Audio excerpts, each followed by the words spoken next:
What you cooking, Mom? Fucking cut. Now I'm gonna I'm gonna go purchase one. That's the problem. This ain't for me. I was like, the background is mom and dad was addicted to crack cocaine. Right?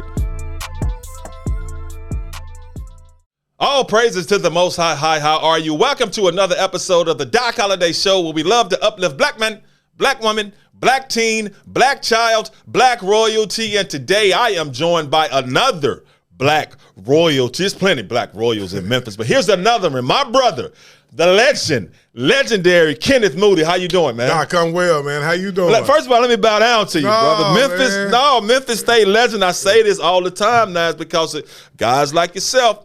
Memphis State basketball players. The only reason I signed to go play football at Memphis State, because I didn't even know they had a football team, really. But I used to watch y'all, so much respect to you, man. Doc, I appreciate it. You know, Doc, it's people like yourself. You know, one of the things I do in my role going around, whenever I see my elders, I always give them their props. Because if it weren't for what they did, I wouldn't be where I am. But every time I see you, man, I'm in your presence, you always give us older guys that prop, man, for that. And I can appreciate that, man. Thank you so much, man, for doing that. Hey, that's the proper thing to do, man. Yeah. And I tell Dre Turner the same thing when I see him. I'm like, bro, I know you probably going to get tired of hearing it. Just like you, I don't give a I'm going to show you how much prop and respect I have for you all, man. We appreciate that. And I'll tell you, it means a whole lot to us. So thank you so much, man, for doing that. Appreciate it. Now, Brother Moody, now I know about you. Tell the people, the world about you, that, you know, where you from, your upbringing. I know you're from Memphis, but just get a world, man, a synopsis of who Kenneth Moody is. Well, I appreciate it, Doc. I'm a youngest of 11 kids.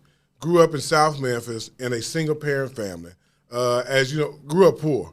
Had an opportunity, God blessed me to give me a chance to go to Memphis State at that time. Now it's University of Memphis.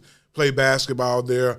I'm a husband and father, 3 beautiful girls that I love and I'm proud of, and I love and proud of their mom as well. And I've been in government now for 20 years. I've got a unique skill set, Doc. God has blessed me that I come up in the single-parent family, youngest of 11 in South Memphis, poor, get a chance to play basketball for Memphis State Tigers, get a chance to travel the world free, get a chance to rub elbows with business people. And then he takes me to the next step in 96 when Dr. Harrington, who was mayor, gave me an opportunity to work for him for 13 years, to learn the ins and outs of city government, to take that opportunity I learned from Doc for 13 years, now on the road with Mayor Strickland as his special assistant.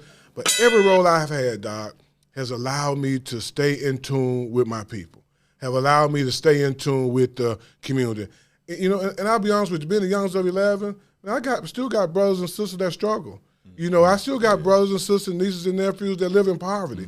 And so that keeps me grounded. It keeps me personally in touch, and it keeps me personally motivated to make sure I never, ever forget where I come from, and that I never, ever stop working hard to make it as fair as it possibly can. And, you know, as a race, we're 400 years behind. Yes, sir. It'll never be equal. We can't catch up. But when you got a voice like we have, you can do all you can to make it fair. And, Doc, that's what I've tried to do my entire career in city government, is to represent the whole city.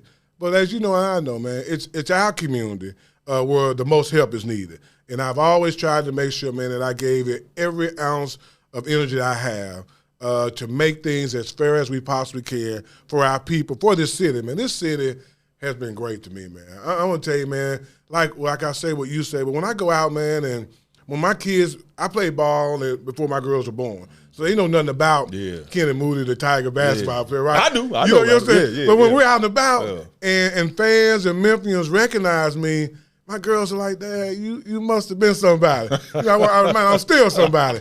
You know, but it's that, man, that has embraced me. And I would tell you that I'm who I am because of my mother. My mother, again, raised 11 of us, single parent. My father was killed early on in a car accident. And, Doc, she was the best earthly example I ever had. God is my heavenly example. But I saw that lady pour everything she had into us, make every sacrifice that a single parent could make to make sure we had everything that we had. As poor as we was, Doc, I don't ever remember missing Christmas present. I don't ever remember missing Christmas dinner, Thanksgiving dinner, 4th of July dinner, Easter suit, Easter haircut. I don't remember missing any of that because she sacrificed. And so as I take on this role as a husband and father, in any role, I make no excuses because I never saw that woman, God bless her soul, make any excuses about her situation. She was a parent of 11 kids. She had those 11 kids. She felt like we were her responsibility, and man, she did. And she, number one, made sure we were grounded in the Lord. You know, so Doc, so my whole life, my whole career, whatever I do, at the end of the day, it's not being a giving account to man. It's knowing that at the end of the day, I got to give an account to the good Lord, and he don't miss nothing. He knows it all. He missed nothing, and you reap what you sow. So all of that makes me, man, who I am.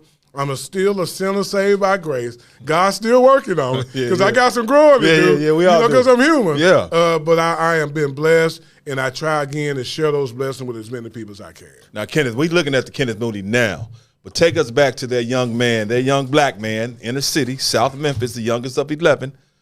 Mom is great, but it still influences all over the place. Yeah. Take us back there in some of those challenges and struggles because we know there's always another road you could have went. That's right. Or you can go. Yeah. Talk about those challenges and struggles in that South Memphis neighborhood, man, and stuff you saw and what made you not go that route. Yeah, you know, it was tough because, as you know, we grew up in similar neighborhoods and communities, and you see some families have mom and dad working and have those nice things. And it was tough as a kid because it was tough feel like you were valued. Right, you as a kid, you place value on materialistic things. You know, if we ain't got the biggest house or the nicest car, we don't mean as much as this family does. And so that was the struggle that we had. Because again, I tell you, Doc, man, my mother poured everything she had into us, and she provided for us. I mean, there were other people in our community would come to our house, you know, to play basketball in the backyard, pitch horseshoes. Yeah. You know, so the struggle that a black kid had back then, I dealt with. My brothers and sisters, I had my older brothers, the clothes got passed down to me. The shoes got passed down to me. You wear them Converse where, wore them until they said cuh. Yeah. You know what I'm saying? Yeah. And so, I mean, it was that. We grew up in that, and so that made me want to work hard. But watching my mom struggle and work hard. And the other thing that got me was that when I was age 8, I had a brother who was age 14 that passed. And I saw the strength in my mother. As an 8-year-old, I watched her. But when I got older now, and I remember how she handled the loss of a child and how much strength she got in that, it just kept motivating me. It was always her that motivated me to want to work hard and want to do it. And I will say this, I'll never forget, there were also times in my life when my mom would say to us, it was 5 boys and 6 girls, she would have to call my high school principal or my junior high school coach or a deacon at our church or my pastor at our church and say, I need some help.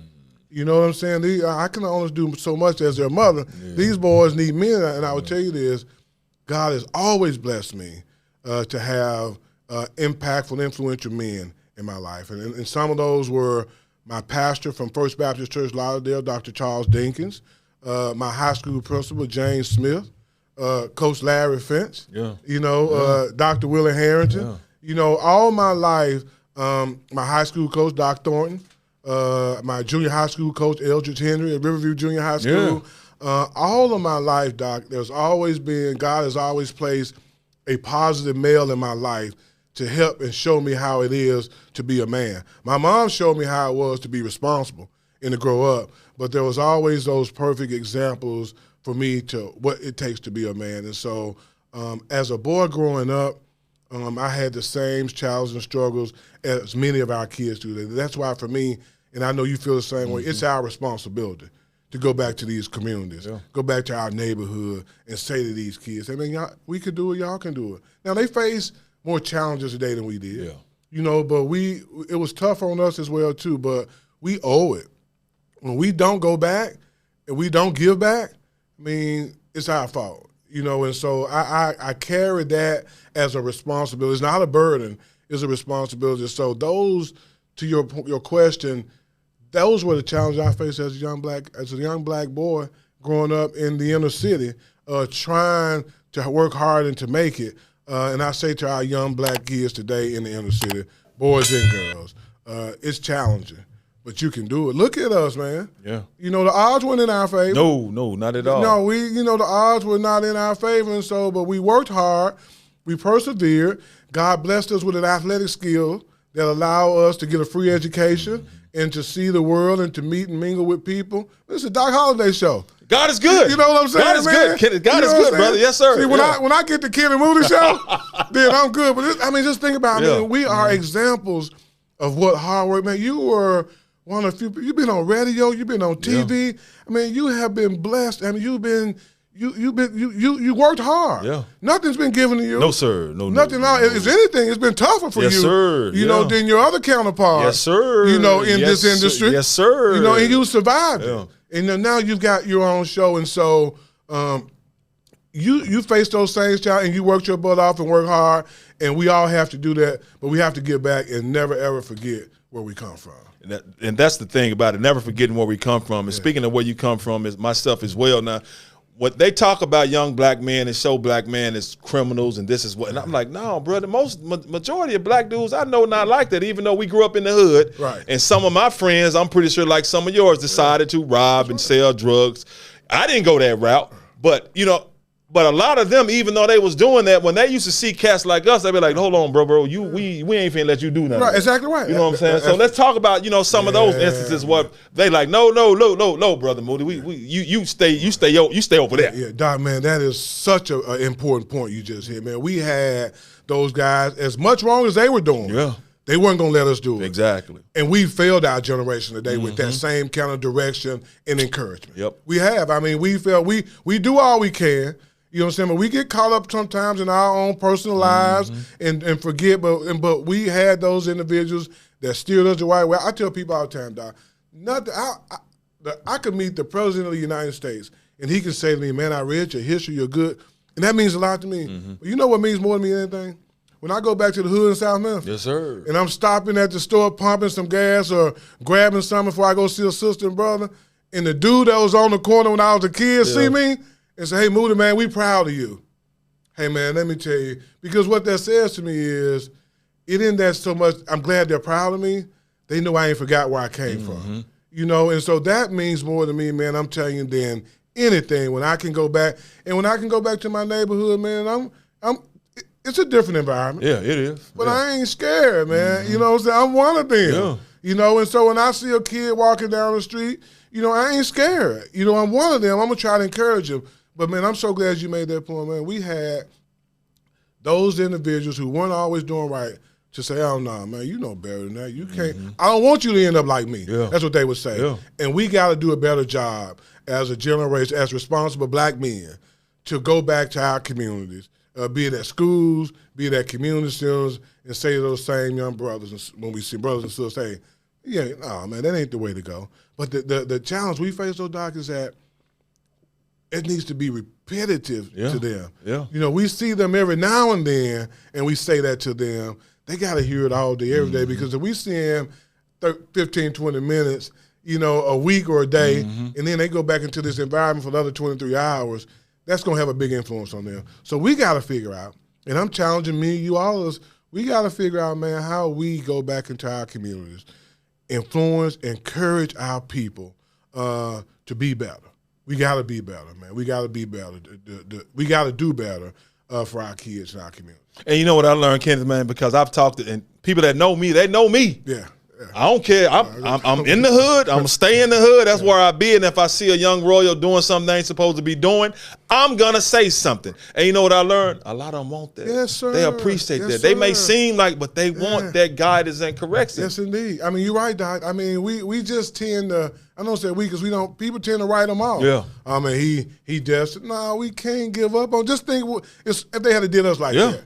Just think of those ones that said, come on, y'all, do this with me. Come on, I mean, think where we would have been. So we can't, you're right, they yearning for it. They want some love. You know what's cool now, Doc? You know how back in the day when we were coming up, when we were in our 20s, we would never tell another brother, man, I love you. Yeah. That was weak. Yeah, we do it now. Love you, bro. Oh, man. Matter of fact, I love you, bro. I love you, man. Yeah, I love you too, I bro. love you. Ain't nothing you can do about Cassius, it. I love you too, bro. I love you, man. I love you. And so yeah. we didn't do that. We got to do more of that. Yeah. But lip service is one thing. Action is another. And so that's why, again, I'm so grateful in the role that I have. God has blessed me because I get a chance on a daily basis to do that. My wife and I are church members at New Stars Baptist Church, and she often talks about what couldn't she do more in the church. And we think about that, but I'm blessed that every day, my role in city government every day is reaching out to the least, the last, and the lost and trying to help them. And so as she is searching for what she can do, it's my day-to-day job to do that, and I get a good feeling for doing that. And so I'm blessed, man, but we cannot forget, to reach back. Yeah. To reach back and grab one of these young brothers, man, and say, hey, man, come on, man, you can do it. We were there. We were in it. We had the same challenges, the same problems you have. You can do it. But we got to do more of that. Now, where you are now, steps, Memphis State basketball, start playing with the legendary coach, for the legendary coach Finch and Dana Kirk, which, superstar. I mean, I looked up to you. Get through there, then Mayor Harrington runs for city mayor. You got involved. Talk about that whole process, man. Your first foray, I guess, into politics and working for such a strong king. I don't want to say black king, just strong king as Mayor Harrington. Doc was a man. So if you look at Dr. Harrington's life, grew up in the inner city. I think his mom and grandmother raised him in South Memphis, went to Lemoyne. But look at what Doc did, man. He was a school teacher. He was a principal. He was a superintendent and mayor. And so, and I like telling the story. I love telling the story. I had a chance to talk with Dr. Harrington a couple of weeks ago, and I went to him, and I was going to reminisce with him how it happened for me. So, Doc, let me share with you how this happened for me. In 1996, to this day, the most traumatic loss for me I had was my mom. I lost my mom New Year's Day, 1996, to breast cancer. And talking about how can take the wrong path. And at that time, Doc, I wasn't working, had a wife and 2 kids, and was living in my childhood home in South Memphis on Victor Street, and, man, it was tough. I mean, and you talking about a mama's boy? Dude, let me tell you, I'm the youngest of 11 kids. Yeah, of course. I was mama's boy. Yeah, of course. You know what I'm saying? And so, man, it devastated me. I just, I didn't think I would make it. I mean, it was the most devastating thing to date that I've had to deal with. So this was New Year's Day, 96. I struggled, Doc, for 5 or 6 months. Fast forward, May of 1996, Gail Rose, who's a prominent white female in the city, the Commercial Appeal had did an article on my mother, naming her Mother of the Year, for having raised all 11 of us by herself. All of us went to high school, graduated, and Gail was her ex-husband Mike Rose, who ran Holiday Inn. Gail read the story in the paper, and she said, man, this black lady raised 11 kids by herself. None of them went to jail. Here I am, a millionaire. I got 3 boys in the store. I got to meet that lady. So Gail calls the Commercial Appeal, the guy that did the article, and she said, you did this story on Miss Moody. I want to meet her. And you had to know my mom. So the guy calls Miss Moody. There's a prominent white female in Memphis, read your story, wanted to meet you. My mom said to him, man, I didn't do that story for no sympathy.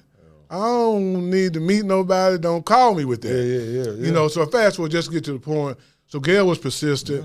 She ended up being my mom's protege for 10 years. And when Mom passed, Gail was one of the last people she wanted to speak with. And so when Mom passed, Gail came to the family. Again, this is 96. Dr. Harrington got elected in 91. So he had just started his second term. So Gail came to the family and said, hey, Miss Moody meant so much to me. I want to honor her. We said, our faith, Mom's faith was strong. A donation to the church would be great. But more than anything, starting a scholarship fund in her memory would be great. And we want to do that at Lemoyne. So we were able to do that. So, Gail's a millionaire. We poor black folk, we ain't got no money. So we say to Gail, we say, hey, well, you do this for us because we don't want nobody giving us nothing. That's how my mama raised us. We said, if you would help us put together a banquet where we can sell tickets and raise money to help start this scholarship fund for my mom, we'd appreciate that. And she said, okay, let's do it. So now, we're talking about a single black female in the 60s and 70s, right? And so we ended up, Doc, having a benefit dinner at the Peabody Hotel in my mother's memory to raise money. And so as we were putting the program together, we said, who do you want to speak? And, that's the first time me and all my brothers and sisters ever agreed on the same thing. We were like, we want Dr. Harrington. Yeah. You know, he just got elected mayor, and we don't know how to get in touch with Doc. When you got money, you got connections. You got connections. You know, yes, sir. it's like, Money talks. Money talks. Money You know, talks. so Gail was like, okay, I'll call him. So she calls him. We get a meeting. And, actually it was interesting. I wasn't with the family at that time. Randy Wade, who was in the sheriff's department, knew how I was struggling. Penny was playing down in Orlando. Randy had taken me away to Orlando just to get away, to try to uplift me. So when Gail and my brothers and sisters went to meet with Dr. Harrington, I wasn't with them. And so they went to meet with Doc, told Doc the story, and Doc said, let me go see if my schedule do it, I'll do it. So fast forward, we had the benefit dinner at the Peabody. I'm the spokesperson for my family. So we're sitting at the dais like you and I.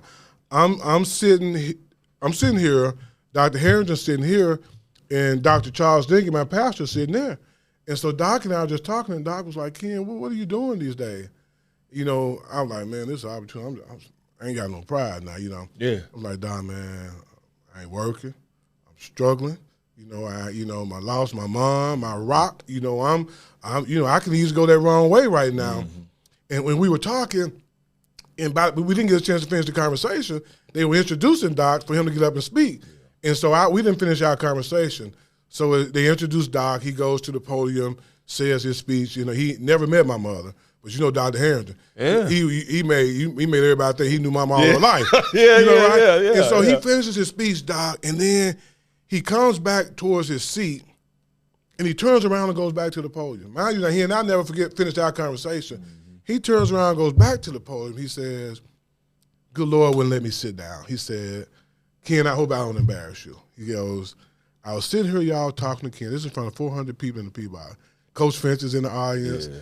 He said, I was sitting here talking to Ken, asking him what he was doing. And he told me he was struggling, wasn't working, lost his mom. Ken, if you want a job, you got a job. Be in my office Monday morning at 8 o'clock, and you go to work for me. And Doc, that's how my career in city goes. So that's what Willie Harrington means to me, man. He reached back, and we talked about reaching back and helping brothers out. He reached back and gave me an opportunity at a time when I could have gone the wrong way. Yeah. I could have. My wife and 2 kids, wasn't working. It was tough. I could have gone, but God touched his heart, and he gave me that start in city government. I worked 13 years for him. Walked away after he retired. Didn't work for 4 years, and I came back with Mayor Strickler. And this is how God works. I've been able to take the 13 years I learned with Dr. Harrington and in the role, and I'm so grateful and thankful for the role Mayor Strickler has given me because he's allowed me a role to take my skill set from when I learned those 13 years and be an impactful role in working for him as his special assistant. And, man, he has encouraged me. He's given me the resources that I need. He's listened to me, and he's provided me a platform of influence that I have been able to grow and understand it ain't about me, it's how I use that to make people. So that's how I got my start in city government. But I want to give you 2 examples of something. Yeah. 2 of the most humbling experiences in my life. When I finished playing this basketball for the Tigers in '87, you're that guy. You're playing Tiger basketball. Here I am 30 years later, and it's still a big deal. Yes, sir. But when my career ended there, Doc, and I was not, I was still Kenneth Moody, but not the one that the fans were embracing, that I could, get a little something change on the side. Of course. Statutes of limitations are over. It's gone. That's 30 years ago. 30 years ago. It was Memphis State. Exactly. Yeah. And so when I left that road, Doc, that's at 21 years old. Man, that was a tough fall. Yes, sir. But my mom had prepared me for it. She had said, son, when your career's over, people will look at you differently. You'll see what you really mean to. So that was the first more humbling experience for me. Fast forward to 2009 after my career with Doc ended. And during those 13 years, when you're working for the mayor, folk call you, they want to take you out. Man, when it's 2009, I got a wife and 3 kids, and we've done well. We've lived a good life, and that term ends for us. And man, folk wouldn't call me back.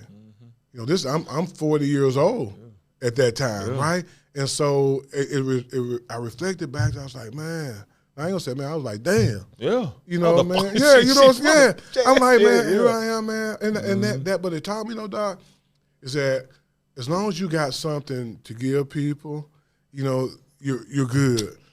But when that influence runs out, man, but it prepared me for this because now this road, Doc, it ain't about me. Because I know when that special assistant to the mayor goes away, I ain't gonna answer my call no more. Yeah. I expect it now. You know, I'm not gonna be so heartbroken and distraught because God has humbled me twice in my life, many more times. Yeah. But really, those are the 2 times he humbled me and made me realize, boy, you better serve the Lord, help people, don't ever look down on people, and do all you can to help. And so that's what's made me who I am. I've been humbled, man.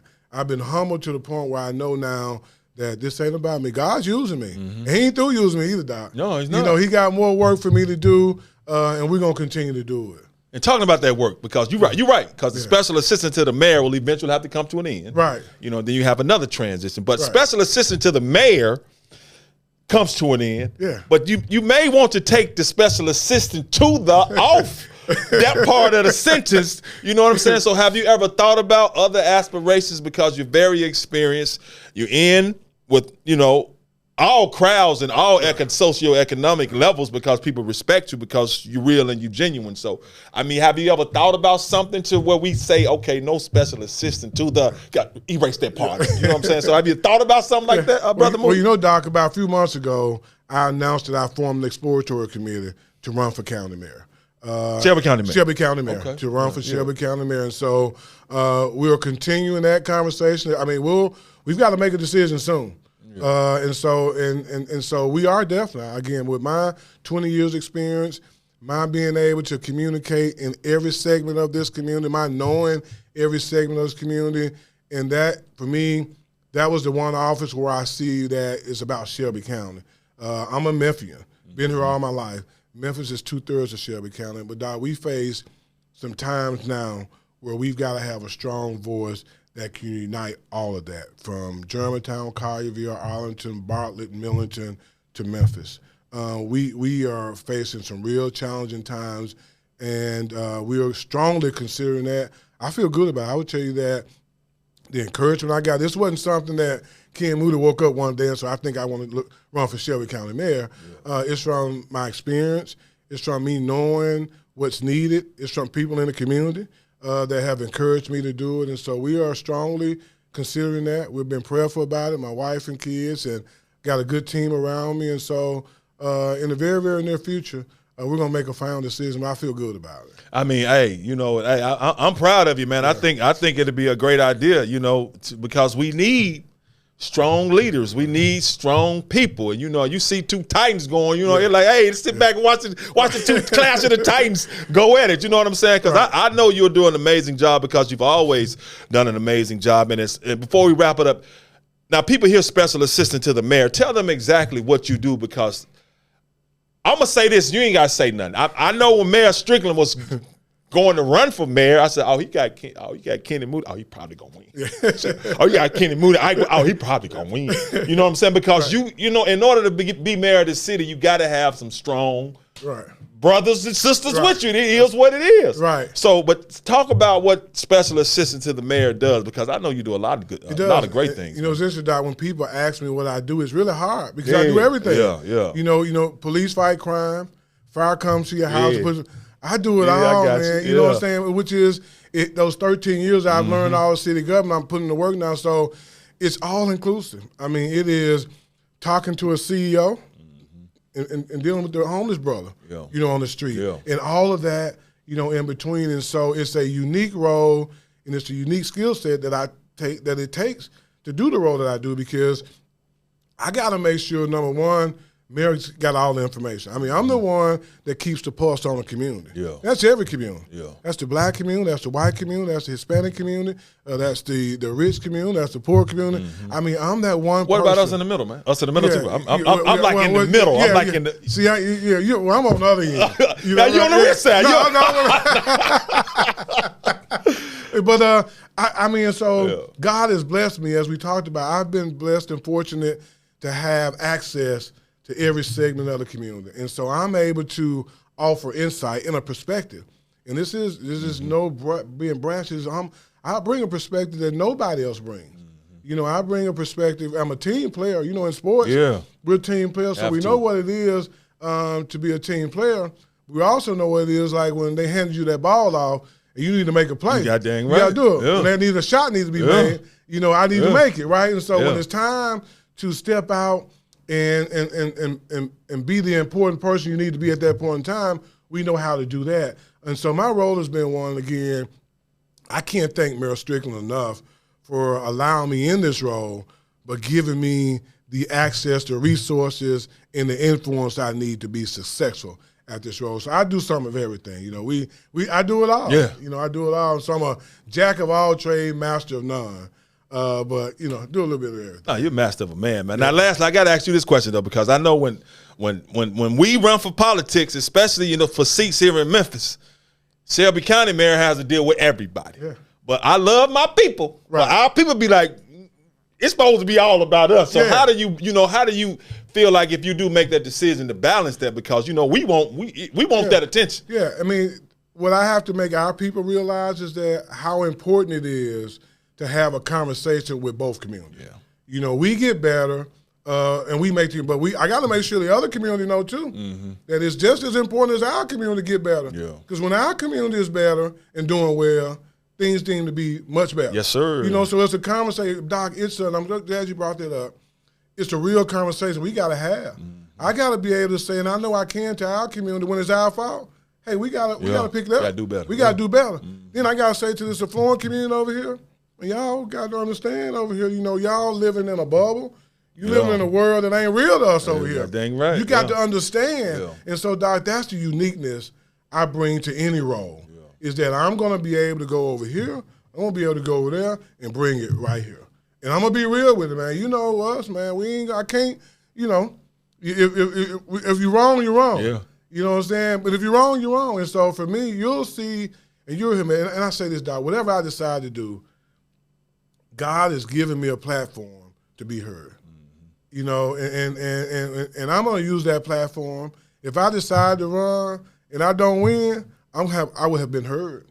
And I know that's how God, he's given me a platform to be heard. And we're going to bring a message, if we decide to run, we're going to bring a message that is relatable to every community and bring that all together and make Shelby County better. Because that's what's important. We all gotta do better. So when I need to go down to that Fairleigh neighborhood and talk to the brothers and sisters down there, I'm taking you with me. Come on, let's go. So we can go, we can go down, hey, y'all. But you already good, though. You don't need me. Right, yeah, but I'm one of many voices. I got you. That's the thing I learned. You know, it takes more than one voice. It's one of many voices. As we talked about going back and picking up our brothers and sisters, giving them courage, I would be one of many voices, but I'm already one of many voices. I mean, what you're doing, the example you're setting for people who are in high school now, doing broadcasting, saying, man, I can have my show. I mean, you set that example for them. I want the same people in the Carver community I grew up, Riverview, Lincoln Elementary community, look at me and say, hey, man, he can do it. Young little 11 kid. He grew up poor. You know what I'm saying? He's worked it. And that's a different poor. Oh, man. Poor is different than poor. I had the P.O. Yeah. Some folks had P-O-O-R. So you got a little bit more if you can afford to put the O-R on, but if you got to take, man, you put the O-R on it, you had 3 years. You do a little better, yeah. But I was the P.O. Yeah. You know, and so, but I'm blessed, Doc. I'm grateful, appreciative, man. It does my heart well, man, to see you doing what you're doing, being the example that you're being an example, and to know that when it's time for me to be a voice, that I got another voice with me that will go with me and help us be real and call it like it is and don't be scared. Big fact. And that's what I like about you, man. You don't code switch. You know, you go to this community, you still Kenneth Moody. You go to this community, you still Kenneth Moody. You don't turn it to Kenai or Kenneth. You still Kenneth Moody. That's all I know. I tell people all the time, and I know we got to go, but no, we good. I mean, we good. When I know I'm going to see my mom again in heaven. Yeah. I believe that in my heart, that I'm going to see her in heaven. And I don't want her to say, boy, I raised you better than that. You know what I'm saying? I want her, after the good Lord said, well done, my good and faithful servant, I want her to say, boy, I'm proud of you. Yeah. You know, and so that's how, Doc, I try to live my life. But it requires work and giving back. And so that's why I'm so fortunate and blessed to be in the role I am. But I'm going to be real, man. That's all I know to do is to be real, man. Well, thank you so much, Kenneth Moody, brother Kenneth Moody, who maybe He's exploratory. That's so many damn syllables in that word. Go on, take it. You know what I'm saying? But exploring, being county mayor. So, man, I wish you all the luck. I thank you for joining us. Thanks man. for having me, Doc. I appreciate you. Appreciate you. That's going to do it for another episode of the Doc Holliday Show, where we love to uplift black men, black woman, black teen, black child, black royalty. Thank you for watching. Until next time, God willing, I'm out. What you cooking, That was excellent. Yeah, that was excellent. It's real.